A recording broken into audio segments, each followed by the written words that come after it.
So Mike, you're a business leader here at adMind, and you have opportunities to interact with other business leaders in other fields, other size companies, things like that. And so when they ask you what adMind does, and they're thinking in terms of like employee count or market position, services offered, things like that, how do you describe adMind to them? Yeah, so the 3-word phrase is we're a marketing analytics consultancy. When I say that though, I think what they hear is digital marketing firm, like PPC or SEO buyers or something like that. And that's not what we're not. So one of the most distinguishing factors is the team that we have here are largely engineers. Most of them are technically trained. Many have graduate degrees. Many have experience in data and data science. Before I started working at adMind, I spent 7 years working on ultrasonic instrumentation and modeling of medical instruments and sensors and stuff. And that's not uncommon here. There's a lot of folks that have that sort of background. So we are technical, we talk tech, and we deal with data, but we've learned over the course of our almost 10 years being around now, we've learned a lot of marketing. So we sit really well right in between marketing teams and tech systems. And that's what we do. So it's a little different than an agency, a digital agency would be. We're a marketing analytics consulting. If somebody got here by Google searching marketing analytics firm and they wanted to reach out, what would they do?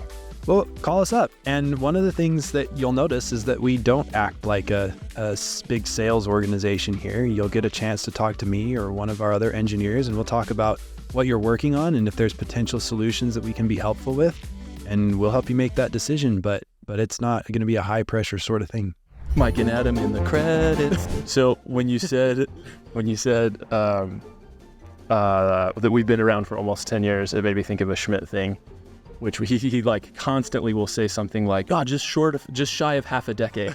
So he'll use like all these preamble terms to describe something. When you do the math, it's like so a year? 4 years? Yeah, but he says it in some like super hyped up way. All right. So last time we talked about my affinity for a national treasure. If you want to know what that is, you have to watch a different video. But like favorite movie, do you have a favorite movie of all time? Or make it like a movie for a mood? Like George Costanza has different outfits for different moods in Seinfeld. You gotta start. You need me to give me a second to think about that. So, I love Sunday afternoons. I will almost always watch back to back the 2 Father of the Bride movies, and I will cry during at least one of them. And I'll watch it with my kids that are girls, and I will think about what their life is going to be like, and I'm almost going to start crying right now as I think about like them going through all that stuff. And I just love that movie. Oh, that's good. Well, confession time. I've never seen either one of them. All right. Well, yeah. Well, I got one in another vein. I like The Other Guys. okay. I think most of the things Will Ferrell does can entertain me, and that scene in The Other Guys. In fact, I watched the whole movie for the benefit of seeing the one scene where they talk about him being a lion, and or the who is this? What's the dude's name? Will Ferrell and Mark Wahlberg. Mark Wahlberg. Yeah. And Mark Wahlberg says that if he was a lion, he'd go out and eat the tuna, and Will Ferrell gives him the whole spiel about implausible. We would construct a set of breathing apparatus, so then we would hunt you in your pride, and now we've got a taste for lion. That's funny.